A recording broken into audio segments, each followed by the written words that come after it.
الحمدللہ رب العالمین والصلاة والسلام علی محمد الامین اعوذ باللہ من الشیطان الرجیم بسم اللہ الرحمن الرحیم۔ خواتین و حضرات، قرآن مجید کی وہ آیت جس میں شہادت علی الناس کی اصطلاح استعمال کی گئی ہے، پچھلے لیکچر میں موضوع بحث تھی۔ اب تک جو آراء اس کی تفسیر میں اور اس کی شرح و وضاحت میں قائم کی گئی ہیں، ان پر میں نے ایک حد تک سیر حاصل تبصرہ کر دیا تھا۔ اپنا نقطہ نظر بہت آخر میں بیان ہونا شروع ہوا تو وقت ختم ہو گیا۔ میں اپنی بات بالکل ابتدا سے وضاحت کے ساتھ ایک مرتبہ پھر آپ کے سامنے رکھنا چاہتا ہوں۔ اس میں کچھ مفصل بحث ہوگی، لیکن میرے نزدیک چونکہ یہ ایک بڑی اہمیت رکھنے والی آیت ہے اور اس پر قرآن مجید کے فہم کے بہت سے پہلوؤں کا انحصار ہے، بلکہ مذہبی تاریخ کے بعض غیر معمولی پہلو ہیں جو اس کے نتیجے میں اللہ نے چاہا تو نمایاں ہوں گے، تو اس وجہ سے آپ حضرات بھی ذرا تحمل کے ساتھ اس دراز نفسی کو گوارا کیجیے۔ پہلی چیز جو میں آپ کو بتانا چاہتا ہوں وہ یہ ہے کہ اس میں جس لفظ کو کی ورڈ کی حیثیت حاصل ہے وہ شہادت علی الناس کی تعبیر ہے۔ اس سے پہلے کہ آیت کے باقی اجزاء اور اس میں ضمیر مخاطب کا مرجع اور اس کا مقام اور محل طے کیا جائے، اس بات کو بہت اچھی طرح سمجھ لینا چاہیے کہ شہادت علی الناس سے کیا مراد ہے۔ یہ آپ کو یاد ہوگا کہ جب میں نے اصول و مبادی کے لیکچرز دیے ہیں تو اس میں خاص طور پر اس بات کی طرف توجہ دلائی تھی کہ قرآن کی اپنی ایک زبان ہے، یعنی عربی معلی جس کو میں کہتا ہوں۔ اس زبان کا بہت اعلیٰ فہم آدمی کو ہونا چاہیے، ورنہ معمولی سی لغزش وہی معاملہ پیدا کر دیتی ہے کہ 100 سالہ راہ ہم دور شد۔ تو اس سے پہلے کہ اس تعبیر پر، اس کے صلے یعنی پرپوزیشن پر اور اس سے پیدا ہونے والے مفہوم پر میں گفتگو کروں، میں چند بنیادی چیزیں عربی زبان میں یہاں جو بحث متعلق ہے اس کے بارے میں آپ کی خدمت میں عرض کرنا چاہتا ہوں۔ کوئی عام لغت بھی اگر آپ عربی زبان کا کھولیں تو بالعموم جو لوگ لغت اور اس کے فہم سے مناسبت نہیں رکھتے، وہ اس چیز کو نہیں دیکھتے، اس میں ایک خاص چیز ہوتی ہے۔ عربی زبان کا لغت اگر آپ کھولیں، کوئی عام لغت بھی، یعنی جو عربی سے اردو میں لغت ہے، جیسے مثال کے طور پر منجد کا ترجمہ ہو گیا ہے، مصباح اللغات اردو میں ہے، یعنی عربی سے اردو میں ہے، اس کو بھی اگر آپ کھولیں تو آپ یہ دیکھیں گے کہ اس میں دو چیزیں بڑی اہم ہوتی ہیں۔ ان میں سے ایک تو دنیا کی ہر زبان میں ہے، وہ ہے صلات۔ صلات کیا ہے؟ پرپوزیشنز، یعنی ان سے لفظ کے معنی میں کیا کیا پہلو پیدا ہوتے ہیں۔ ہمارے جو موجودہ عربی زبان کے لغت ہیں، جس وسعت کے ساتھ یہ صلات یا یہ پرپوزیشنز اثر انداز ہوتی ہیں، اس کا 10% بھی استقصا نہیں کرتے۔ یعنی جو آدمی اچھی زبان جانتا ہو، براہ راست جانتا ہو، یعنی محض لغت اور ایک دو گرامری کی کتابوں پر اس کا علم منحصر نہ ہو، اس کے نزدیک بڑی ناقص چیزیں ہیں یہ۔ لیکن اس کے باوجود آپ یہ دیکھیں گے کہ وہ ایک حد تک عربی زبان کے اس پہلو کو نمایاں کرتی ہیں، یعنی صلات سے، پرپوزیشن سے کیا تبدیلیاں ہوتی ہیں۔ انگریزی میں بھی ہوتی ہیں، ظاہر ہے کہ go to, go into, go with, اس میں پرپوزیشن کی تبدیلی سے مفاہیم میں فرق واقع ہوتا ہے۔ دوسری چیز جس کو عربی لغت بالخصوص نمایاں کرے گی، وہ چیز یہ ہے کہ اس عالم میں جو فعل ہے، یعنی ہم سے فعلوں کا صدور ہوتا ہے نا، یا ہم اسماء بولتے ہیں، اگر آپ زبان کا تجزیہ کریں تو یا وہ فعل ہے، یا اسم ہے، نون ہے، یا ورب ہے، اور یا پھر حرف ہے جو ان کو ریلیٹ کرتا ہے، یعنی ان کے درمیان تعلق پیدا کرتا ہے۔ تو جو فعل ہے یہ متعلق ہوتے ہیں چیزوں کے ساتھ، اور یہ 3 پہلوؤں سے متعلق ہوتے ہیں۔ یہ چیز سے متعلق ہوں گے، یہ معاملے سے متعلق ہوں گے، یہ آدمی سے متعلق ہوں گے۔ تو چنانچہ آپ عربی زبان کی کوئی اچھی لغت اگر اٹھا کر دیکھیں تو وہ اس کو بیان کریں گے، یعنی آدمی سے تعلق کو تو عام طور پر مثال کے طور پر انہیں فعل لکھنا ہے ضربہ، تو ضمیر لکھ کے بتا دیں گے ضربہ، یا اگر کسی جگہ ضمیر کا آنا موضوع نہیں تو پھر الرجل لکھیں گے اور پھر آگے معنی بیان کریں گے۔ اسی طرح معاملے کو بیان کریں گے ضربہ کے ساتھ امر لگا کے، اور چیز کو بیان کریں گے ضربہ کے ساتھ شے لگا کے، یعنی شے، امر اور رجل، آدمی، چیز اور معاملہ۔ اس میں معنی میں تبدیلی آ جاتی ہے، یعنی ہو سکتا ہے کہ ایک فعل چیز سے متعلق ہو تو اور معنی دے، رجل یعنی آدمی سے متعلق ہو تو اور معنی دے، معاملے سے متعلق ہو تو اور معنی دے۔ یہ فرق واقع ہوگا اس کے اندر۔ تو اب اس روشنی میں شہادت کے فعل کا ہم تھوڑا سا مطالعہ کریں گے کہ یہ کس طریقے سے اپنے معنی میں تغیر پیدا کرتا ہے۔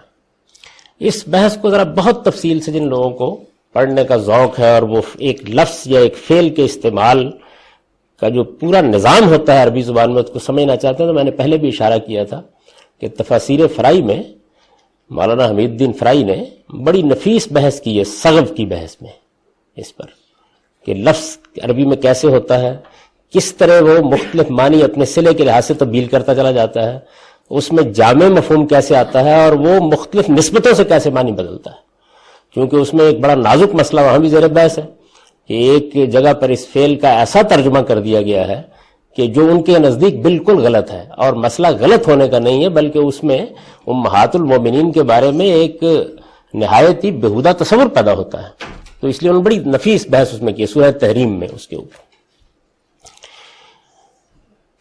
تو اس سے آپ اس کی مزید تفصیلات جان سکتے ہیں۔ تو پہلی چیز، یعنی ظاہر ہے کہ اس فعل کا مجھے پورا مطالعہ نہیں کرنا اس وقت، میں صرف ان چیزوں کو نمایاں کروں گا جن کا تعلق ہماری بحث سے ہے۔ اس فعل شہادت جو ہے، اس کا ایک تو بہت سادہ مفہوم ہے جس معنی میں اردو میں بھی استعمال ہوتا ہے، وہ ہے گواہی۔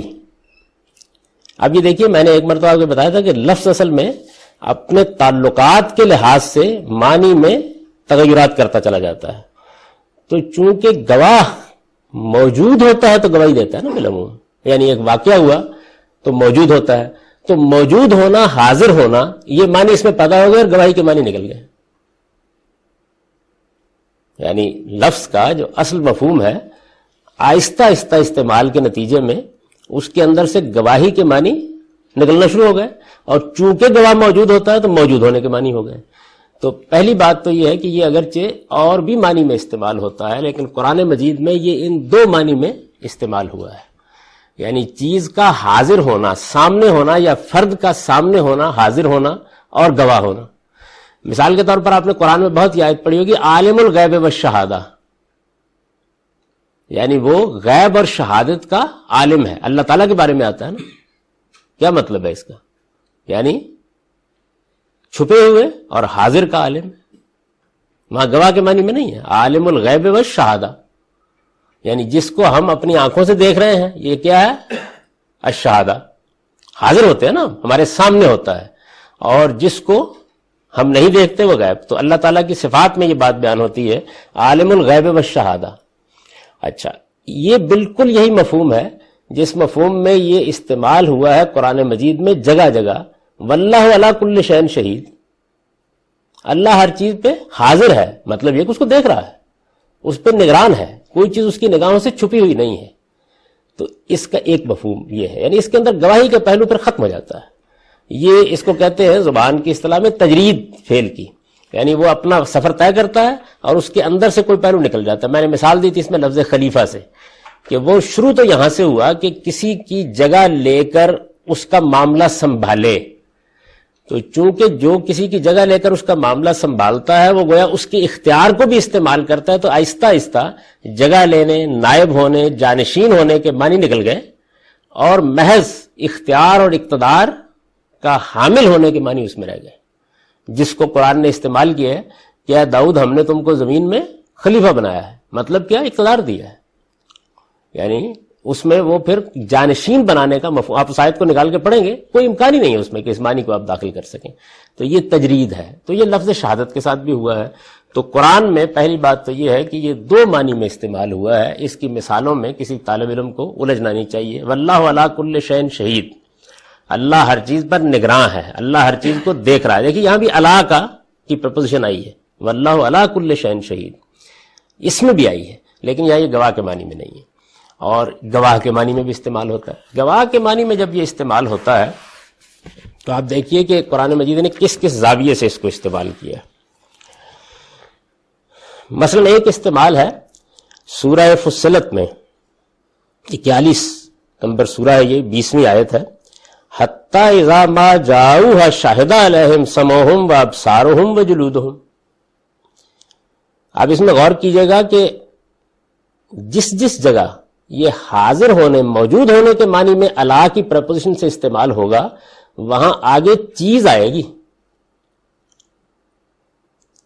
یا جگہ آئے گی یا فرد آئے گا، تو معنی میں فرق واقع ہو جائے گا. تو اب یہ دیکھیے کہ حتی اذا جاؤوہا، یہاں تک کہ جب وہ قیامت میں حاضر ہو جائیں گے، پہنچ جائیں گے، شاہد علیہم، تو ان پر گواہی دیں گے کیا؟ سمعہم وابصارہم وجلودہم. یہاں بندے پر گواہی ہے، شاہد علیہم. اور واللہ علی کل شیء شہید، وہاں چیز ہے، آدمی نہیں ہے. یعنی اگر آپ کہیں گے کہ میں نے کسی چیز پر گواہی دی تو وہاں بالعموم حاضر ہونے، موجود ہونے کے معنی میں ہوگا. اچھا، اسی طریقے سے چیز پر گواہی دینے میں، یعنی ایک ہے حاضر ہونے کا، واللہ علی کل شیء شہید، اللہ ہر چیز میں کے سامنے موجود ہے، کوئی چیز اللہ کی نگاہ سے چھپی ہوئی نہیں ہے. یعنی جو چیز بھی ہے وہاں اللہ حاضر ہے، دوسرے معنی میں یہ کہیے. اور جب کسی چیز پر بیان ہو گیا تو موجود ہونے کے معنی میں چلا گیا. اور کسی شخص کے اوپر اللہ آ گیا تو یہ دیکھیے یہاں ہے حتی اذا ما جاؤوها شاہد علیہم سمعہم وابصارہم. یعنی جب وہ پہنچ جائیں گے وہاں تو گواہی دیں گی ان کے کان، وابصارہم اور ان کی آنکھیں، وجلودہم اور ان کے کھالے، ان کا جسم گواہی دے گا. کیا کرے گا؟ علیہم، یعنی ان کے خلاف، ان پر قطع عذر کے لیے. تو اب دیکھیں چیز نہیں ہے، یہ مثال ہے شہادت اللہ کی، جس میں آدمی کے خلاف شہادت، علیہم ہے نا، ان کے خلاف، ان پر گواہی دیں گے. میں ذرا خلاف اور پر تھوڑی سی گفتگو آگے چل کروں گا. اچھا، اب یہ دیکھیے کہ جب چیز ہے، مثال کے طور پر کہ میں یہ کہتا ہوں کہ یہ قرآن حق ہے، اب یہ قرآن شے ہے، رجل نہیں ہے، آدمی نہیں ہے، یہاں بھی اللہ آئے گا، گواہی دینے کے معنی میں آئے گا، لیکن یہ خلاف نہیں ہوگا. یعنی جس وقت آدمی ہوا تو تب گواہی کی نوعیت اور ہو گئی، گواہی ہی کے معنی میں آیا، لیکن اب یہ خلاف کے معنی میں نہیں. مثال کے طور پر دیکھیے وَشَهِدَ شَاهِدٌ مِّن بَنِي إِسْرَائِيلَ عَلَى مِثْلِهِ، یعنی بنی اسرائیل میں نبی صلی اللہ علیہ وسلم اور قرآن کے بارے میں یہ قرآن مجید بیان کر رہا ہے سورہ احقاف میں کہ یہ جو قرآن ہے یہ اپنے دلائل بھی لے کے آیا ہے، اور اس سے پہلے بنی اسرائیل میں سے ایک بڑا غیر معمولی گواہ اس پر گواہی بھی دے چکا ہے، یعنی اس کی صداقت پر گواہی دے. یہاں دیکھیے خلاف نہیں ہے، علی مثلہ، شاہد شاہد من بنی اسرائیل علی مثلہ، یعنی چیز ہے، یہاں پر آدمی نہیں ہے. اللہ جو ہے وہ شے پر آیا ہے، رجل پر نہیں آیا. اس فرق کو ملحوظ رکھتے جائیے. وَقَالُوا لِجُلُودِهِمْ لِمَا شَهِدتُّمْ عَلَيْنَا، یہ وہی آیت ہے جو اس سے پہلے میں نے پڑھی کہ جب وہ وہاں قیامت میں حاضر ہوں گے تو ان پر گواہی دیں گی، گواہی دیں گے ان کے کان اور ان کی آنکھیں اور ان کی کھالیں، اور وہ کہیں گے اپنی کھالوں سے، وہ کہیں گے اپنے جسم سے، وہ کہیں گے اپنی کھلڑی سے کہیں گے، یعنی یہ بول اٹھے گی، اس کا روح روح بول اٹھے گا، تو وہ کہیں گے کہ یہ تم نے ہمارے خلاف کیوں گواہی دے دی. تو لما شہدتم علینا، یہاں بھی دیکھیے کہ رجل ہے، یعنی عربی زبان کے طالب علم اس فرق کو دیکھتے چلے جائیں. اچھا، اسی طرح دیکھیے قالوا شہدنا علی انفسنا، وہ قیامت میں کہیں گے کہ ہم نے تو اب اپنے خلاف گواہی دے دی، یعنی اپنے آپ کو مجرم ٹھہرا دیا، مان گئے ہم کہ ہم نے فی الواقع جرائم کا ارتکاب کیا تھا، اچھا اسی مفہوم میں دیکھیے وہ شاہدوا علی انفسہم انہم کانوا کافرین، سب جگہ آپ دیکھیں گے کہ شاہ نہیں ہے، رجل ہے. وقالوا ظلوا ان وشاهدوا علی انفسہم انہم قوم کافر، یہ بھی وہی ہے، انہم کانوا کافرین، بالکل وہی شاہدہ علی انفسہم آدمی ہے. اچھا اب دیکھیے بالکل اس معنی میں کہ جیسے میں یہ کہوں کہ بھائی آپ ہمارے پاس آئیں گے تو پھر ہم یہ بات کریں گے. تو ملکہ بلقیس بیان کرتے ہیں، وہ اپنے سرداروں کو کہتی ہے کہ ما کنت قاطعۃ امرا حتی تشہدون، میں کوئی فیصلہ نہیں کیا کرتی جب تک آپ لوگ وہاں موجود نہ ہو اور آپ سے مشورہ نہ ہو جائے. یعنی موجود ہونا، حاضر ہونا، اب یہ گواہی کا کوئی اس میں پہلو موجود نہیں رہا. تو موجود ہونا، حاضر ہونا یہ ایک مفہوم ہے. موجود ہونا اور حاضر ہونا کے ساتھ گواہی دینا ایک دوسرا مفہوم ہے. گواہی دینے کے ساتھ اللہ آئے گا لیکن چیز پر آئے گا تو پھر خلاف کے معنی میں نہیں ہوگا، آدمی پر آئے گا تو ہوگا. یعنی اس فرق کو سامنے رکھتے چلے جائیے. اچھا پھر اس کے بعد دیکھیے وہ جو سورہ آراف میں اللہ تعالیٰ بیان کرتے ہیں کہ میں نے بنی آدم کو ان کی پیٹھوں سے نکالا ان کو دنیا میں بھیجنے سے پہلے، وَأَشْهَدَهُمْ عَلَىٰ أَنفُسِهِمْ، اور ان کو خود ان کے اوپر گواہ ٹھہرا دیا تاکہ وہ کل انکار نہ کر سکیں. اب یہاں بھی اس کا استعمال دیکھیے، وَيُشْهِدُ اللَّهُ عَلَىٰ مَا فِي قَلْبِهِ، اور وہ اس چیز پر گواہی دیتا ہے جو اس کے دل میں ہے. یعنی وہ اس چیز پر، اب یہاں شے ہے، چیز ہے، تو دیکھیے وہ مفہوم اس کے اندر سے نکل گیا. بہت استعمالات ہیں اس کی قرآن مجید میں.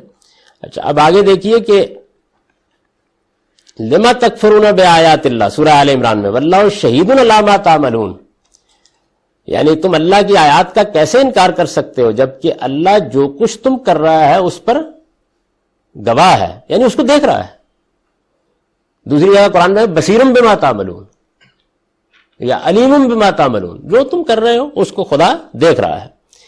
اچھا یہ بات کے خلاف کا مفہوم ایک اور جگہ دیکھیے، سورہ نساء میں ہے، وَيَوْمَ الْقِيَامَةِ يَكُونُ عَلَيْهِمْ شَهِيدًا، حضرت مسیح کا ذکر ہو رہا ہے کہ حضرت مسیح جو ہے ان کے ساتھ یہ معاملہ ہوا اور اب تم لوگوں کو اس حقیقت کو ماننا ہوگا. یہ سورہ نساء میں جو مضمون آیا ہے، اب تم لوگوں کو اس بات کو ماننا ہوگا اور قیامت کے دن یہ مسیح تمہارے خلاف گواہ کھڑا ہوگا. وَيَوْمَ الْقِيَامَةِ يَكُونُ عَلَيْهِمْ شَهِيدًا، ان کے اوپر یہود کا ذکر ہو رہا ہے، گواہ کھڑا ہوگا. اچھا بالکل اس مفہوم میں کہ میں موجود تھا، وَكُنْتُ عَلَيْهِمْ شَهِيدًا مَا دُمْتُ فِيهِمْ، سورہ مائدہ میں، یعنی میں موجود تھا وہاں، میں وہاں موجود تھا، میں دیکھ رہا تھا ان کو جب تک میں ان کے درمیان میں رہا. جب میں آ گیا وہاں سے تو اے پروردگار اب آپ ہی اس کو جانتے ہیں. یہ تو وہ یوں سمجھ لیجئے کہ خلاصہ ہے اس لفظ کے استعمالات کا. یعنی اس کے اندر حاضر ہونے اور موجود ہونے کے مفہوم بھی ہوتا ہے اور اس کے اندر ایک ایسی گواہی دینے کا مفہوم بھی ہوتا ہے جو آدمی کو یا بری قرار دے گی یا مجرم قرار دے گی. یعنی گواہی کیا کرتی ہے؟ گواہی دونوں کام کرتی ہے نا. یعنی گواہی قطع عذر کر دیتی ہے، گواہی آپ کے پاس گنجائش نہیں چھوڑتی اس بات کی کہ آپ اس حقیقت کا انکار کر سکیں جس پر گواہی دی گئی ہے. اگر وہ گواہی دے دی گئی ہے تو اس کے بعد دونوں میں سے ایک چیز واقع ہو جائے گی. اب یہ مشکل ہے جس کی وجہ سے میں نے لفظ خلاف کو استعمال کرنے سے گریز کیا ہے. یعنی ظاہر بات ہے کہ جب یہ کہا جاتا ہے کہ پیغمبر کو گواہ بنا کے بھیجا گیا ہے تو اس کا مطلب یہ ہے کہ وہ گواہی دے گا اور جب وہ گواہی دے گا تو اس کا نتیجہ یہ نکلے گا کہ قطع عذر ہو جائے گا. یعنی اب جو مان لے گا وہ بری قرار پا جائے گا اور جو نہیں مانے گا وہ مجرم قرار پا جائے گا. یہ دونوں پہلو اس کے اندر موجود ہوتے ہیں. یعنی اس کو اب ادا کرنے کے لیے کیا اسلوب اختیار کیا جائے یہ ایک الگ بحث ہے، لیکن میں چاہتا ہوں کہ بات جو ہے وہ واضح کر دی جائے کہ جب کبھی یہ اس طریقے سے آتا ہے تو اس کا مطلب کیا ہوتا ہے. یہ تو صرف لغت کی بحث ہے جس کی طرف میں نے اشارے کیے. آپ اگر قرآن مجید کو نکال کے اس لفظ کے استعمال کو دیکھیں گے تو آپ کو یہ سارے استعمالات قرآن مجید میں نہایت واضح طریقے پر مل جائیں گے. موجود ہونے کے معنی میں، کسی چیز کے بارے میں گواہی دینے کے معنی میں، جیسے قرآن پر گواہی دی، یعنی میں گواہی دیتا ہوں اس بات کے اوپر کہ قرآن حق ہے، تو عربی میں کہیں گے کہ اشہد علی القرآن انہ حق، یہ ٹھیک ہے، یہاں بھی اللہ آئے گا. اور اسی طرح موجود ہونے کے معنی میں، اور کسی شخص پر ایسی گواہی دے دینا کہ جس کے نتیجے میں وہ مجرم قرار پا جائے اگر اس نے جرم کیا. اور بری ہو جائے اگر اس نے جرم نہیں کیا. گواہی یہی کرتی ہے نا. تو اس پورے مفہوم کو یہ اپنے اندر لیے ہوئے ہوتا ہے, یعنی اس پوری کی پوری بات کو اپنے اندر لیا ہوا ہوتا ہے. اب ظاہر ہے کہ اس کے لیے اسالیب جو ہے وہ آپ بھی میری مدد کیجیے گا تلاش کرنے میں کہ کیا طریقہ ہے. اسی وجہ سے ہم اس کو ایک جسے کہتے ہیں نا اجمالی تعبیر میں بیان کر دیتے ہیں کہ وہ لوگوں پر گواہ ٹھہرائے جائیں گے. یہ لفظ کا مفہوم ہے, عام استعمال ہے. اس مفہوم کے لحاظ سے یہ کوئی اصطلاح نہیں ہے. قرآن مجید میں اور موقعوں پر بھی استعمال ہوا ہے, میں نے اس کی مثالیں آپ کے سامنے عرض کر دی ہیں. یعنی ایسی گواہی دینا کہ جو جس پر دی جائے, جس شخص پر دی جائے, یعنی چیز زیر بحث نہیں ہے, جس شخص پر یہ گواہی دے دی جائے وہ گواہی اس کا فیصلہ کر دے, اس کے بارے میں پھر جو کچھ بھی عدالت نے کہنا ہے وہ کہہ سکے. عدالت دونوں کام کرتی ہے نا, وہ بری بھی کرتی ہے, وہ مجرم بھی ٹھہراتی ہے. یعنی اگر وہ مجرم ہے تو اس کے خلاف یہ گواہی قائم ہو جائے اور اس کے پاس کوئی بات کہنے کے لیے باقی نہ رہے, اور اگر وہ اس کے نتیجے میں بری ہوتا ہے تو بری ہو جائے. یہ جو گواہی ہے یعنی جو کسی پر اس طریقے سے دی جاتی ہے کہ قطع عذر کر دیتی ہے, اس کے پاس کہنے کے لیے کچھ باقی نہیں رہتا. یعنی نہ اس کے پاس رہتا ہے باقی, نہ اس کے خلاف بات کرنے والے کے پاس باقی رہتا ہے. جو عدالتی گواہی کام کرتی ہے, یعنی عدالتی گواہی کو جب بیان کیا جائے گا تو شاہدہ اعلیٰ کے ساتھ بیان کیا جائے گا. یہ تو ہے اس کا مطلب. اب اس کے بعد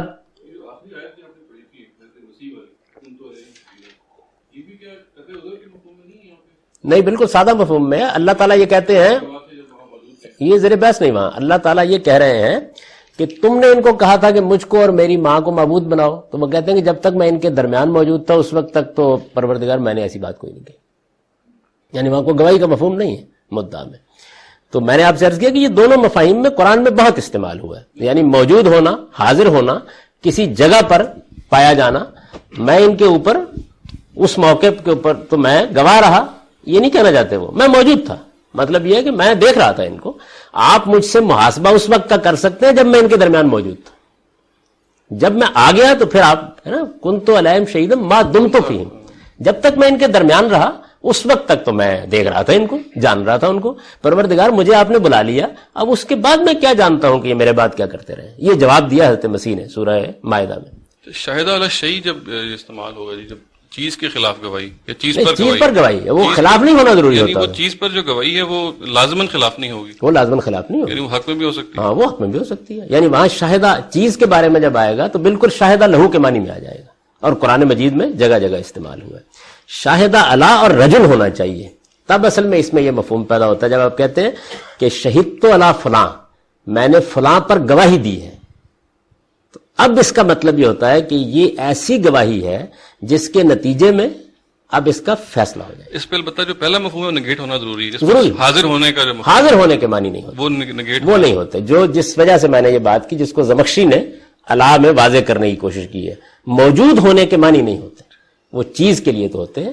یہ مطلب ہوتا ہے. یعنی سادہ عربی زبان میں ابھی کوئی ہم علمی یا دینی یا مذہبی بحث نہیں کر رہے, صرف یہ بتا رہے ہیں کہ شاہدہ اعلیٰ فلاں کا مطلب کیا ہوتا ہے.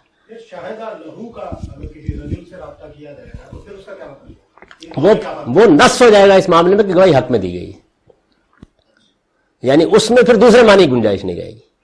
شاہدہ اعلیٰ جو ہے یہ ہے مجرد کسی پر ایسی گواہی دینا جو اس کے بارے میں عدالتی فیصلے تک پہنچا دے. میں مثال دے رہا ہوں عدالتی فیصلے کی. اور جب یہ کہا جائے گا کہ میں نے بھائی وہ فلاں صاحب تھے, ان بیچاروں کو خام خواہ ایک آدمی گھسیٹ کے عدالت میں لے جا رہا تھا, مجرم وہ نہیں تھے, تو شہید تو لہو, میں نے اس کے حق میں گواہی. یہاں اب الا نہیں استعمال کریں گے. یعنی جب آپ صراحت سے یہ بات کہنا چاہتے ہیں, اسی پر بحث کیے مولانا فرائی نے کہ جو سغب کا لفظ ہے یہ میلان کے مفہوم میں ہے, اور ان کا صلہ آئے گا تو ہٹ جانے کے معنی میں چلا جائے گا, اور جب الا کا صلہ آئے گا یا پریپوزیشن آئے گی تو کسی چیز کی طرف جانے کے مفہوم میں ہو جائے گا, اور جب دونوں صلے ختم ہو جائیں گے تو لفظ جامع ہو جائے گا. اب ہم دیکھیں گے کس کو کس معنی میں لینا ہے. تو شاہدہ لہو میں تو یہ حق میں گواہی دینے کے لیے قطعی ہو جائے گا. جب میں کہوں گا کہ شہید تو لہو, تو پھر یہ مطلب یہ ہے کہ اب اس میں کوئی گنجائش باقی نہیں رہتی. شہید تو الا کا مطلب یہ ہے کہ میں نے یہ گواہی فلاں شخص پر دی ہے, کس معنی میں؟ مطلب یہ ہے کہ اب میری گواہی یا اس کو بری کرے گی یا اس کو مجرم ٹھہرائے گی. عدالتی فیصلہ اب کرنا اس کے لیے ممکن ہو گیا ہے. مطلب یہ ہے کہ جس کو ہم کہتے ہیں نا کہ اتمام حجت ہو جائے گا, اس معاملے پر، جس کے بعد اب جو فیصلہ بھی کیا جائے گا وہ مبنی بر حق فیصلہ ہوگا، فیصلے کا حق حاصل ہو گیا. جس گواہی کے نتیجے میں فیصلے کا حق حاصل ہو جاتا ہے، یہ اس معنی میں استعمال ہوتا ہے. یہ کہہ سکتے ہیں اور چونکہ یہ عام طور پر مجرمین کے معاملے میں بیان کیا جاتا ہے تو اس لیے خلاف کا مدعا اس کے اندر زیادہ داخل ہو جاتا ہے. یعنی جو شاہد تو شہی والا حصہ ہے یہ لازماً مشاہدے کے مفہوم میں ہوگا، یعنی شاہد تو شاہدہ علی مثلہ ہی، یعنی جب چیز کے بارے میں آتا چیز ہے کے بارے میں آئے گا، اس میں موجود ہونے کے معنی میں بھی گواہی دینے کے معنی میں ہے، لیکن وہ چیز پر گواہی ہے، اس میں خلاف کا مضمون نہیں ہوتا. شے پر جب آئے گا تو اس میں خلاف کا کوئی مفہوم نہیں ہوتا، اس میں کوئی عدالتی مسئلہ بھی نہیں ہوتا. وہ تو صرف یہ ہوتا ہے کہ بھئی میں گواہی دیتا ہوں یہ چیز ٹھیک ہے، چیز ٹھیک ہے، حق میں گواہی ہے، حق میں گواہی ہے نا اصل میں. یعنی قرآن مجید یعنی میں شاہد تو شہی اور شاہدہ شہی جو ہے وہ تو الگ شیء کہیں یا اعلیٰ شے کہیں یا اعلیٰ مثلہ ہی کہیں، چیز آنی چاہیے نا. تو شاہد اعلیٰ مثلہ ہی، جیسے چیز آ گئی تو اب وہ مفہوم نکل گیا اس کا. بندے کے بارے میں جب اعلیٰ آتا ہے تو یہ جگہ جگہ ہے کہ پھر وہ لوگ جو ہیں ان کے خلاف گواہی دیں گے، ان کے کان، ان کی آنکھیں خلاف گواہی دیں گے. کیا مطلب ہے؟ مطلب یہ کہ ان کو مجرم ثابت کر دیں گے. تو غالب استعمال جو ہے وہ ظاہر ہے کہ مجرموں کے خلاف چونکہ گواہی دی جاتی ہے تو خلاف کا مضمون اس کے اندر پیدا ہو جاتا ہے. ورنہ اصل میں مطلب جو ہے وہ یہ ہے کہ کسی آدمی پر ایسی گواہی دے دینا جو اصل میں عدالت کو فیصلے کا اختیار دے دے اس کے بارے میں. اگر میں اپنی بات واضح کر سکا ہوں، یعنی آپ مدد کیجئے گا اس میں، آپ سب لوگ، یہ مطلب ہے اس کا شاہدہ علی فلاں کے یہ معنی ہوتے. اب ترجمہ کیا کرنا ہے، کیسے اس کو بیان کرنا ہے، یہ ایک الگ بحث ہے اور وہ ظاہر ہے کہ اس میں کوشش ہوتی رہتی ہے. لیکن مدعا یہ ہے، پہلی بات یہ صرف لفظ کی بحث ہے اور یہ اتنا زیادہ عام ہے کہ یہ میں کوئی نئی تحقیق نہیں بیان کر رہا. ایک آدمی اگر قرآن مجید کو صرف یہ دیکھے گا کہ واللہ علی کل شیء شہید کہاں استعمال ہوا ہے یا شاہدہ علی کس کس مضمون میں استعمال ہوا ہے، تو اس کے سارے شیڈز کو سمجھ لے گا بہت آسانی. کہ میں نے اشارہ کیا محض اس لیے کہ پورے لفظ پر مجھے اس وقت بحث نہیں کرنی. اس کے بعد اب یہ ہے کہ قرآن مجید اس کو کس مفہوم میں استعمال کرتا ہے. یعنی ظاہر ہے کہ قرآن کیا کرے گا، قرآن یہ کرے گا جیسے کہ میں نے عرض کیا کہ اس نے لفظ کو اس کے مفہوم سے اٹھایا اور ایک مخصوص اصطلاح بنایا ہے. یعنی قرآن مجید نے اس کو پھر بلند کیا ہے جیسے اس نے اور بہت سی چیزوں کو اٹھایا ہے. قرآن کس معنی میں استعمال کر رہا ہے، یعنی پھر اس کا صحیح مدعا کیا ہے جب قرآن مجید بطور خاص کچھ تعبیرات اختیار کرتا ہے. جب وہ یہ کہتا ہے کہ قیامت کے دن ہم ان کے اوپر گواہ کھڑے کریں گے اور جینا بکا علی ہؤلاء شہیدا، اور تیری قوم پر تجھ کو گواہ کھڑا کریں گے. اور یوم یقوم الاشہاد، جب گواہ کھڑے کیے جائیں گے. اور جیع بالنبیین والشہداء، جب نبیوں کو اور شہداء کو کھڑا کیا جائے گا گواہی دینے کے لیے. تو یہ جو سارا قرآن مجید قیامت کے بارے میں بیان کر رہا ہے، یہاں شہادت الناس لیکون الرسول علیکم شہیدا کہہ رہا ہے. حضور کے بارے میں یہ کہتا ہے کہ شاہدن علیہم، ہم نے ان کو شاہد علی، یعنی اپنی قوم پر شاہد بنا کے بھیجا ہے.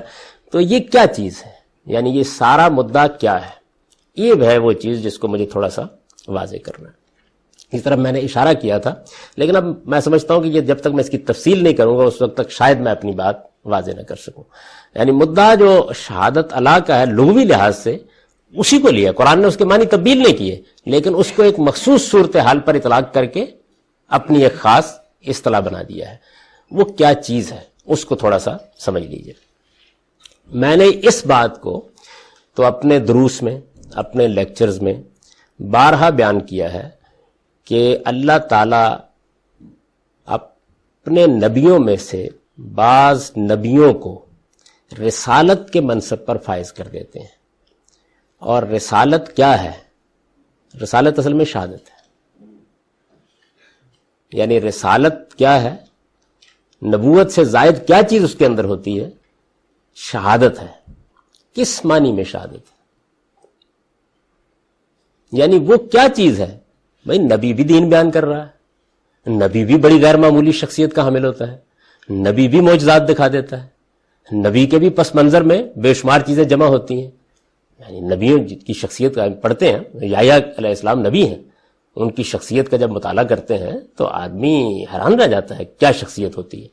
وہ کیا چیز ہے کہ جو رسول کو شاہد بنا دیتی ہے؟ یہ ہے نا سوال. وہ چیز کیا ہے پہلے اس کو سمجھ لیجئے. تو میں نے آپ کو کئی مرتبہ یہ بتایا، یعنی اب میں صرف اشارہ کروں گا تو وہ بات، اتنی بات آپ سمجھ لیں گے. آگے کے لیے مجھے کچھ تفصیلی گفتگو کرنی ہے. یعنی اللہ تعالیٰ وہ کیا خاص کام کرتے ہیں جس کی وجہ سے رسول شاہد ہو جاتا ہے. نبوت کیا ہے؟ وحی حاصل ہو گئی، رسول کو بھی ہوتی ہے، نبی کو بھی ہوتی ہے۔ اللہ تعالیٰ نے اپنی کتاب دے دی، نبیوں کو بھی دی، رسولوں کو بھی دی۔ اللہ تعالیٰ نے ان کے ذریعے سے لوگوں کی ہدایت کا سامان کیا، دونوں کے ذریعے سے کیا۔ وہ بھی حق کا بہترین نمونہ، وہ بھی حق کا بہترین نمونہ، یعنی اس معاملے میں کوئی فرق نہیں ہے۔ وہ کیا چیز ہے کہ جو نبیوں میں سے کسی شخصیت کو قرآن کی اصطلاح میں شاہد بنا دیتی ہے، وہ چیز کیا ہے؟ وہ چیز ہے زمین پر اس شخص کے ذریعے سے خدا کی عدالت کا فیصلہ صادر ہونا۔ یہ میری بات جو ہے، یہ میں خاص طور پر اپنے تلامذہ کی توجہ دلانا کہ بہت اچھی طرح سمجھ لیں، کیونکہ خود میرے اپنے جو اس معاملے میں توضیحات و بیانات رہے ہیں اس کے اندر کچھ اجمال ہے، اس لیے وہ اس کو پوری طرح ہو سکتا ہے کہ اپریشیٹ نہ کر سکوں بات کی۔ یعنی شہادت کیا ہے؟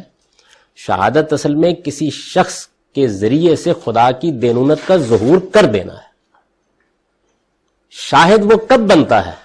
اس وقت بنتا ہے جب عدالت برپا کر کے خدا کا فیصلہ اس کے ذریعے سے صادر ہو جاتا ہے۔ یعنی رسول اللہ صلی اللہ علیہ وسلم نبوت کے مقام پر کھڑے ہیں، دعوت دے رہے ہیں، چونکہ آپ کو رسول بنا کر بھیجا گیا تو دعوت کا عمل مختلف مراحل سے گزرنے کے بعد اگر خدا کی دینونت اور خدا کی عدالت تک پہنچ جاتا ہے تو گویا اب آپ گواہ بن گئے۔ اس کو بہت اچھی طرح سمجھ لیجئے، یعنی جب تک یہ نہیں واقعہ ہوگا شہادت نہیں واقع ہوئی۔ جب تک یہ معاملہ نہیں ہوا شہادت نہیں واقع ہوئی۔ شہادت کیا ہے کہ کسی رسول کے ذریعے سے، یعنی میں نے پہلے عرض کیا تھا کہ اللہ تعالیٰ کی دعوت کیا ہے؟ یہ کہ میں ہوں، مجھے ایک دن قیامت برپا کرنی ہے اور عمل صالح کی بنیاد پر تم کو جواب دہ ٹھہرانا ہے، یہی ہے نا دین۔ اس بات کو جس شخصیت کے ذریعے سے ایک محسوس واقعہ بنا دیا جاتا ہے، یعنی خدا کی عدالت جس کے وجود سے زمین پر لگ جاتی ہے اور فیصلہ صادر ہوتا ہے اس کے بارے میں، تو گویا وہ زندہ نمونہ ہوتا ہے اس بات کا۔ وہ کیا ہے؟ اس کے ذریعے سے قیامت دیکھ لی لوگوں نے، اس معنی میں وہ گواہ ہوتا ہے۔ مثال کے طور پر حضرت نوح ہے تو حضرت نوح شاہد ہیں، رسول ہیں، شاہد ہیں، رسول شاہدن علیکم، یعنی رسول جو ہے وہ کیا ہے؟ انہوں نے اپنی قوم پر اتمام حجت کیا۔ اتمام حجت کرنے کے بعد یعنی بات ہر لحاظ سے واضح کر دی۔ جب بات ہر لحاظ سے واضح ہو گئی تو وہ پھر بھی واضح نہیں ہوئی اس درجے میں کہ خدا پکڑ لے۔ یعنی وہ کیا کرتا ہے؟ وہ پھر کہتا ہے کہ دیکھو میں اب خدا کی عدالت کا فیصلہ سناؤں گا، روک نہیں سکو گے مجھے تو فیصلہ سنانے کا عمل جب وہ مکمل کرنا شروع کر دیتا ہے تو گویا شاہد کی ساری شرائط پوری ہو جاتی ہے۔ یعنی اب اس نے بتا دیا لوگوں کو، جیسے حضرت صالح کے بارے میں آتا ہے نا، انہوں نے کہا کہ میں 3 دن کا الٹیمیٹم دے رہا ہوں، یعنی الٹیمیٹم دے رہا ہوں، اس کے بعد جو عدالت ہے وہ فیصلہ سنا دے گی۔ کسی شخصیت کا اللہ کی عدالت زمین پر برپا کر دینا اصل میں شہادت ہے۔ دعوت اور شہادت میں یہ فرق ہے۔ ہمارے ہاں جو جدید مفسرین ہیں انہوں نے شہادت کے لفظ کو بالکل دعوت کے ہم معنی لے لیا ہے، یعنی وہ اس کو ایک لوز لفظ کے طور پر بیان کرتے ہیں، یعنی رسول پہنچا رہا ہے تو آئیے جی ہم پہنچائیں، تو گویا یہ شہادت دینا ہے۔ یہ شہادت دینا نہیں ہے قرآن کی اصطلاح میں۔ قرآن کی اصطلاح میں شہادت دینا یہ گواہ، یہ اصل میں تبلیغ ہے، یہ دعوت ہے، یہ پیغام پہنچانا ہے، یہ تذکیر ہے، یہ نصیحت ہے۔ شہادت یہ ہے کہ آپ خدا کی عدالت برپا کر دیں، یعنی یہ اختیار اللہ تعالیٰ آپ کو سونپ دے کہ اب آپ عدالتی فیصلہ سنائیں گے، اور جو فیصلہ ہوگا وہ خدا کی طرف سے آپ کے ذریعے سے نافذ ہو جائے گا۔ اگر عذاب کے مستحق ہیں لوگ تو عذاب آ جائے گا، اور اگر جزا کے مستحق ہیں لوگ تو جزا مل جائے گی اسی دنیا میں۔ اس دنیا کے اندر چھوٹے پیمانے پر قیامت کو برپا کر دینا، یہ جس ہستی کے ذریعے سے ہوتا ہے اس کو قرآن شاہد کہتا ہے۔ اور یہ عمل کیا ہے؟ یہ شہادت ہے۔ کسی قوم پر یہ شہادت واقع ہو گئی ہے، یعنی اب کوئی عذر باقی نہیں رہا۔ یوں سمجھ لیجئے کہ اللہ تعالیٰ قیامت کے برپا ہونے کے دلائل انفس میں ہے، ان کی طرف توجہ دلاتا ہے، آفاق میں ہے، ان کی طرف توجہ دلاتا ہے، عقلی لحاظ سے مقدمات قائم کر کے بتاتا ہے، اپنے بارے میں انسان کو کہتا ہے کہ وہ غور کرے تو اس کو بہت سی اس کی نشانیاں نظر آ جائیں گی۔ یہ سب باتیں بیان کرتا ہے، لیکن یہ ساری عقلی بحث ہے، یہاں تک کہ جب جہود اور انکار قرآن کے الفاظ میں اس جگہ تک پہنچ جاتا ہے تو پھر اللہ تعالیٰ کسی ہستی کو بھیج کے لوگوں کے اوپر اتمام حجت کے لیے وہی عدالت جو انہوں نے آسمان پر لگانی ہے زمین پر لگا دیتے ہیں، جس کے ذریعے سے وہ عدالت برپا ہوتی ہے، وہ شاہد ہے، اور اس عدالت کا برپا ہونا شہادت ہے۔ یہ شہادت منتقل کیسے ہوگی صحابہ کی امت کو؟ جی میں عرض کر رہا ہوں، میں بڑی تفصیل سے ساری بات کو بیان کر رہا ہوں، ہو سکتا ہے 2-4 گھنٹے لگ جائے، لیکن مجھے یہ ساری بیان کرنی ہے۔ رسول کی تو بات سمجھ میں آتی ہے۔ تو یہ کسی کے ذریعے سے اب کیا کرنا ہے اس نے، اب دیکھیے واقع کیسے ہوتی ہے، یعنی ایک بالکل نہتہ آدمی جس کے پاس کوئی لشکر نہیں ہے، جس کے پاس کوئی بادشاہی نہیں ہے، وہ کھڑا ہوتا ہے اور کھڑا ہو کے یہ کہتا ہے کہ جو قیامت میں منادی کر رہا ہوں کہ ایک دن برپا ہوگی، بنیادی دعوت یہی ہے نا پیغمبر کی، میں اس کو برپا کر دوں گا اس زمین کے اوپر،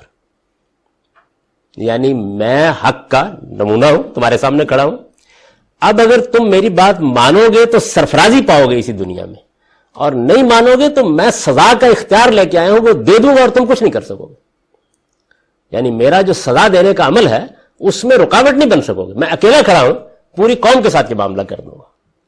یعنی یہ وہ شہادت ہے جو رسولوں کے ذریعے سے برپا ہوتی ہے، ان کے ذریعے سے اللہ تعالیٰ نے اس کو، اب اس کی اب تھوڑی سی تاریخ دیکھیے، پھر ہم آئیں گے صحابہ تک پہنچتے پہنچتے ہو سکتا ہے 2-4 نشستیں لگ جائیں۔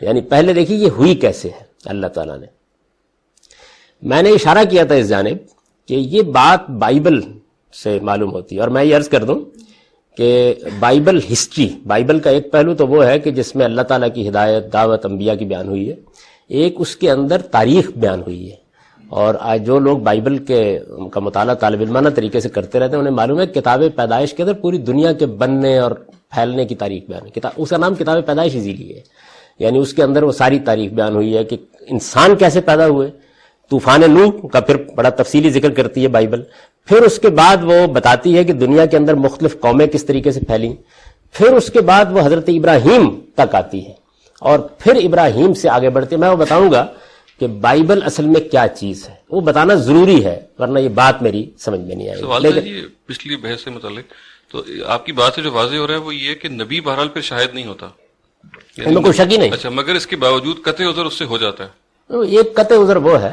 یہ پھر میں انہوں نے سوال کر دیا تو میں اس کو واضح کرتا چلے، ایک قطع عذر وہ ہے جو قیامت کے لحاظ سے ہو رہا ہے، ایک قطع عذر وہ ہے جو قیامت کے لحاظ سے ہو رہا ہے، وہ آسمان اور زمین کی نشانی سے بھی ہو جاتا ہے، جی وہ تو آج کل بھی ممکن ہے، وہ اس وقت بھی ہو رہا ہے، یعنی خدا کی طرف سے قطع عذر ہو رہا ہے، اس پر پکڑیں گے نا اللہ تعالیٰ۔ اچھا وہ تو قرآن مجید یہاں تک کہتا ہے کہ ایک قطع عذر تو بنیادی ہدایت کے بارے میں عہد الست کی بنیاد پر ہو گیا ہے، ایک قطع عذر وہ ہے جس پر اللہ قیامت میں سزا دیں گے، اور اس سزا کے موقع کے اوپر وہ اصل میں آدمی کا دل دماغ سب کو نکال کے باہر رکھ دیں گے، اس کے ہاتھ پاؤں شہادت دے دیں گے، یعنی وہ تو پھر ایک دوسری دنیا ہے۔ ایک قطع عذر وہ ہے جو دنیا میں ہو گیا اور اس کے نتیجے میں سزا اور جزا یہی دے دی گئی، یہ ہے جو یعنی نبی کا قطع عذر اس درجے میں نہیں ہوتا، کیا یہ کہا جائے گا؟ جی ہوتا ہی نہیں سرے سے، وہ کرتا ہی نہیں، یعنی کوئی اس اختیار کے ساتھ آتا ہی نہیں سرے سے، وہ یہ کام ہی نہیں کرتا۔ دیکھیے میں جو بات عرض کر رہا ہوں قطع عذر کے معنی نہیں ہے شہادت کے، فیصلہ سنانے کے مفہوم میں دنیاوی فیصلہ، جی فیصلہ سنا اب سامنے آ گیا نا، مطلب یہ ہے کہ خدا آسمان سے اترا اور اس نے اتر کر یہاں کھڑے ہو کر یہ کہا کہ قیامت کو مانتے ہو؟ ہم نے کہا نہیں مانتے، انہوں نے کہا اچھا میں برپا کر رہا ہوں تمہارے لیے۔ یہ سوال اصل میں اس لیے پیدا ہوتا ہے کہ بعض مقامات پہ لگتا ہے ایسے ہے کہ قرآن یہ میں ایک ایک مقام کو زیر بحث لاؤں گا، مجھے صرف اس کی اجازت دے دیجیے، میں نے اس پر گھنٹوں گفتگو کرنی، یعنی مجھے صرف اس کی اجازت دے دیں کہ میں اس کی ایک ایک پہلو کو زیر بحث لاؤں گا کہ قرآن مجید میں یہ کیسے استعمال ہوا ہے، کیونکہ یہ بڑی اہم بحث ہے اور اس کو واضح ہونا چاہیے، اس میں لگنے والی غلطیوں نے مسائل پیدا کر دیے ہیں بہت سے۔ تو شہادت پہلے سمجھ لیجیے کیا چیز ہے، یعنی شہادت کا مطلب ہے کہ اللہ اس اختیار کے ساتھ کسی کو بھیج دے کہ وہ قیامت کو نہ ماننے والوں کے لیے دنیا میں قیامت برپا کر کے ان کو ان کی آنکھوں کے سامنے دکھا دے، یہ شہادت ہے۔ جب کسی کو اس منصب پر فائز کر کے بھیجا جاتا ہے تو اس اختیار کے ساتھ وہ گویا آتا ہے، یہ بنیادی بات یہ ہے۔ تبلیغ شہادت نہیں ہے، دعوت شہادت نہیں ہے، یعنی جتنی بھی چیزیں ہیں یہ شہادت نہیں ہے، یہ اصل میں بات پہنچانا ہے۔ انبیاء تبلیغ کرتے ہیں، تذکیر کرتے ہیں، دعوت دیتے ہیں، اس کے نتیجے میں بھی آدمی کے پاس پیش کرنے کے لیے عذر نہیں رہتا، لیکن بتائے گا کون کہ نہیں رہا؟ قیامت میں اللہ تعالیٰ بتائے۔ رسول شاہد ہوتا ہے، اور جب وہ شاہد ہوتا ہے تو اس کا مطلب یہ ہے کہ وہ اصل میں زمین کے اوپر خدا کی عدالت کو برپا کر کے دکھائے گا، اس کے وجود سے وہ عدالت برپا ہوگی. اور خدا کی عدالت کیا ہے؟ پھر اس کو سمجھ لیجئے، خدا کی عدالت کیا ہے؟ نیکی اور خیر کی بنیاد پر جزا ملنی اور شر اور سرکشی کی بنیاد پر سزا ملنی. یہ نا خدا کی عدالت. یہ خدا کی عدالت جس کے ذریعے سے برپا ہے، یعنی اس کے وجود سے برپا ہے، وہ اور اس کے ساتھی لازماً سرفرازی پائیں. جو اس پر ایمان لائے لازماً سرفرازی پائے، اور جو اس سے اختلاف کریں لازماً زمین کے اوپر خدا کا عذاب ان کو کاٹ کر پھینک دے. اس کو قرآن مجید نے ایک جگہ بیان کیا نا، فَنَكَّبُ فِي الْبِلَادِ فَهَلْ مِن مَحِيصٍ، یعنی وہ کوڑا پھر اس طرح برستا ہے کہ اس کے بعد کچھ باقی نہیں رہ جاتا. یا آپ کبھی وہ تصویر دیکھیں جو قرآن نے کھینچی ہے کہ ہم نے سالے سے کہا کہ ان کو یہ نوٹس دو، اتنے دن کا معاملہ ہوگا، اتنے دن کے بعد تم نکلو گے، دیکھو پیچھے مڑ کر تم نے نہیں دیکھنا، اس بستی سے اس طریقے سے نکلو کہ کھڑے ہو جاؤ، جیسے ہی تم باہر نکلو گے پھر ہم اس کے اونچ کو نیچ اور اس کی نیچ کو اونچ بنا دیں، ختم کر دیں. ہر زمین آسمان کا دیکھ لے گی ہر چیز کے کیا ہوا ہے اس بستی کے ساتھ، اور یہ بستی پھر خدا کی گواہی بن جائے گی. یعنی ترکنا علیہم فی الآخرین، ایک سورہ قرآن مجید کی جس میں اس کا ذکر آتا ہے، کہتا ہے ترکنا علیہم فی الآخرین، یعنی پھر ہم نے اس روایت کو، اس چیز کو ہم نے ایک نشانی کے طور پر رکھ کے دنیا کے اندر کھڑا کر دیا کہ دیکھتے رہو. اب یہ قیامت اس بستی میں اس طرح برپا ہوئی تھی، اس ہسٹری کو ہم نے پھر بعد والوں کے سامنے منتقل کیا. تو جگہ جگہ اس کو قرآن مجید پیش کرتا ہے. یہ جو شہادت ہے اگر یہ سمجھ میں آ گئی تو اب اس کی ایک تاریخ ہے، یہ معلوم ہوتا. میں یہ عرض کر رہا تھا کہ ہمارے پاس قدیم ہسٹری کا سب سے زیادہ مستند ماخذ جو ہے وہ بائبل ہے، قرآن سے پہلے. اچھا، اب ظاہر ہے کہ اس کے بارے میں کچھ چیزیں ایسی ہیں جن کی طرف مجھے اشارہ کرنا ہے کہ یہ چیز کہ بائبل اس ساری تاریخ کا سب سے مستند ماخذ ہے. اس کا مطلب یہ نہیں کہ وہ اس کے اندر کوئی غلطی نہیں ہے، ہمارے پاس کوئی اور ذریعہ نہیں تھا. 200 سال پہلے تک یہ بات مانی جاتی تھی، علمی دنیا میں اس کو چیلنج کیا جاتا تھا. 2 صدی پہلے جب خاص طرح کا تشکیک کا دور شروع ہوا تو بعض اسکالرز نے خود مغرب میں بہت غیر معمولی کام کر کے یہ تصور پیش کیا کہ یہ کوئی تاریخ نہیں ہے بائبل، اور اس میں جو جنگیں، علاقے، واقعات بیان کیے گئے ہیں یہ ایک مذہبی افسانہ ہے. یعنی ایک قوم جس طرح سے اپنے افسانے محفوظ کرتی ہے اس طریقے سے یہ افسانہ ہے، کیونکہ جو اس میں باتیں بیان کی گئی ہیں، جنگیں ہوئی ہیں یا اس کے اندر مختلف ملکوں کے ساتھ معاملات ہوئے، اس میں کچھ علاقے بیان کیے گئے ہیں، یہ ایک تاریخ کے صفحے پر پائے نہیں جاتے. اس کے اوپر بڑی تنقیدیں ہوئی. چنانچہ جرمنی میں بعض اسکالرز نے بڑی غیر معمولی اس کے اوپر چیزیں لکھی، حتیٰ کہ اس میں ایک بڑا فلسفی ہیگل بھی شامل رہا ہے. اس نے پھر بائبل کی ایک نئی انٹرپریٹیشن کی جو علی شریعتی صاحب نے مثال کے طور پر شیعہ نقطہ نظر کی ہے. یعنی ہر چیز کو ایک استعارہ، ایک تشبیہ اور ایک سمبل قرار دے کے انہوں نے کہا نہیں اس کو ایسے لینا چاہیے، یہ کوئی تاریخی واقعات نہیں ہے، نام بھی اصل میں سمبولک ایکسپریشنز ہیں. تو یہ بڑا اس کا غلبہ ہو گیا ایک زمانے تک، اور یہ صورتحال یہ تھی کہ گویا بائبل تو اب زمین سے غائب ہو گئی. اس کے بعد پھر دنیا کے اندر ایک نیا علم وجود میں آیا، اور وہ چیز یہ تھی کہ ارضیات پر تحقیقات کی جائیں. یعنی جن جن علاقوں کا قدیم ہسٹری میں ذکر آتا ہے ان کی کھدائی کی جائے، جا کے معلوم کیا جائے وہاں پہ کیا ہوا ہے کیا نہیں ہوا. تو اس کے بعد پھر 2 بڑے اسکالرز نے کام کیا. جو لوگ اس کی پوری تاریخ پڑھنا چاہیں تو وہ یہود کی تاریخ کے اوپر جو اعلیٰ درجے کی کتابیں ہیں ان میں سب میں یہ بائبل کی ہسٹری کے بارے میں بحث کی جاتی ہے باقاعدہ. تو پھر اس کے بعد 2 بہت بڑے اسکالرز نے اپنی زندگی لگائی اس کے اوپر، اور اب یہ چیز علمی لحاظ سے اسٹیبلش ہو گئی ہے کہ بائبل میں میتھ نہیں ہے، ہسٹری.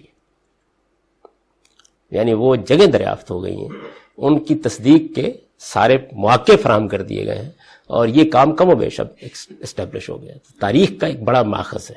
ظاہر ہے مجھے اس پر بھی اس وقت گفتگو نہیں کرنی، میں صرف اشارہ کیا کہ کہیں آپ آج سے 1.5 صدی پہلے کی چیزیں پڑھتے ہو یہ خیال نہ کریں کہ ماہرین یہ کہتے ہیں. ماہرین اب یہ نہیں کہتے.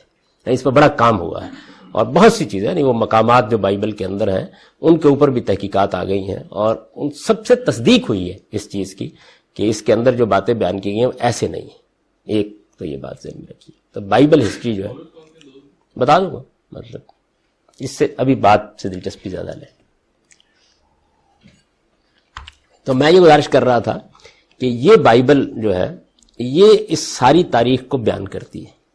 جس طرح قرآن مجید ایک پیغمبر کی سرگزشت انذار ہے، اس طرح بائبل کا بھی ایک مقام ہے اس شہادت کے پہلو سے، اور وہ مقام جو ہے وہ میں چاہتا ہوں کہ پورا کا پورا میں واضح کرنے کی کوشش کروں۔ اللہ تعالیٰ نے کیا کیا، یعنی بائبل سے اور پھر اس سے متعلق جو تاریخی مواد اس وقت ہمارے پاس موجود ہے، اور جو نئی تحقیقات زمین پر انسان کے آنے، بسنے، پیدا ہونے کے بارے میں ہوئی ہیں، اس سب کو سامنے رکھ کر جو تصویر بنتی ہے۔ اب ظاہر ہے کہ یہ تصویر جو ہے یہ میں اس لیے اس کو پیش کر رہا ہوں کہ قرآن مجید کے اشارات سے اس کی تصدیق ہوتی ہے، یعنی قرآن بھی اشارات کی حد تک اس کی تائید میں کھڑا ہے، اور وہ میں بتاؤں گا قرآن مجید میں وہ کیا اشارات ہیں۔ قرآن مجید سے یہ معلوم ہوتا ہے کہ خود انسان کے اوپر، انسان وجود پذیر ہوا ہے نا، تو انسان کے اوپر ایک حیوانی دور گزرا ہے جو ہو سکتا ہے لاکھوں سال پر پھیلا ہوا۔ اس میں انسان کا قالب جو ہے قرآن مجید کے الفاظ میں اس کا تصویہ ہوا ہے، یعنی ایک تو نا ایک میرا وجود ہے، یہ قالب ہے، ایک آپ کا وجود ہے، ایک قالب ہے، اور ایک اس کے اندر شخصیت ہے جو بول رہی ہے۔ اصل میں انسان تو وہ ہے نا، وہ شخصیت جو بول رہی ہے، یعنی میرا ایک حیوانی وجود ہے، وہ شخصیت بندر کے حیوانی وجود میں رکھ دی جائے، چوہے کے حیوانی وجود میں رکھ دی جائے، بلی کے حیوانی وجود میں رکھ دی جائے، بھیڑ اور بکری کے حیوانی وجود میں رکھ دی جائے، خدا نے یہ نہیں کیا۔ یعنی اس شخصیت کو رکھنے کے لیے بھی ایک خصوصی قالب بنایا ہے، اور قرآن مجید نے سورہ سجدہ میں اس کو بیان کیا ہے کہ اس کی ہم نے ڈائریکٹ مٹی سے تخلیق کی ہے۔